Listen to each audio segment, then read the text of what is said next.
Hello, ladies and gents, boys and girls, people of all ages and sexualities, and welcome back to another comic book review. And yes, I know it's been a while, we've been caught up with a lot of new reviews, but I thought it was about time that we get back to this one. So, what exactly is The Death of X about for anyone who hasn't read this magnificent comic book? Throughout the course of the X-Men series, it has always been said that the biggest problem to the X-Men was, of course, humanity.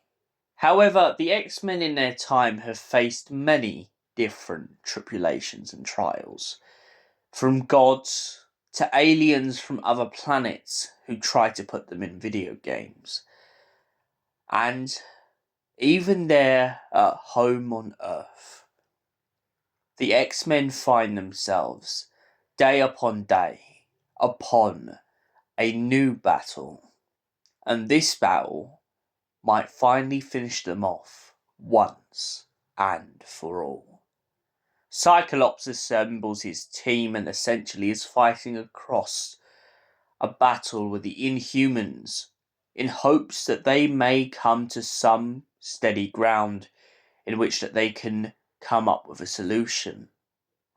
But the solutions are drawing thin, and Scott knows that the only way to end the war between the Inhumans and the mutants is to take his own life once and for all. But his sacrifice of mind doesn't go in vain. The X-Men keep fighting on, knowing that they're trying to build a better world for mutants. And his sacrifice is only another stepping stone in an ever-changing world that doesn't accept them, but must learn to coexist.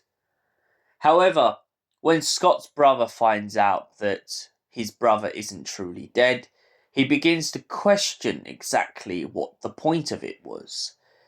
And his brother's girlfriend, explains the fact that she done it for a reason. She didn't just do it to clone him for no reason. She done it, however, because she knew the war with the Inhumans would never, ever stop. And so she came up with a complete copy of Scott. A copy so brilliant, so mind-bogglingly brilliant, that even Black Bolt wouldn't be able to see past it. And when she explains even further about the purpose of her experiment, she points out it's an idea, and ideas never die. So, what did I think of this magnificent comic book? Well, it's very strong from the get-go, and it really hits home on this question of what is a truth and what is a lie. The constant nagging thing that was nagging at me in this comic book was this constant validation for where the story was going. And once I got there, I didn't only just feel like I'd achieved something, I also felt like I had to backtrack to remind myself of what the principle of this story is essentially trying to say. It's trying to say, when do you become the martyr, and when do you essentially become the revolutionary? Anyone can form a revolution and rise up against something, but not many can die and become the martyr that is needed to bring a new generation into a sense of accomplishment in trying to push forward into a better lifestyle. And that is the consequence and constant plot thread that keeps going on in this story.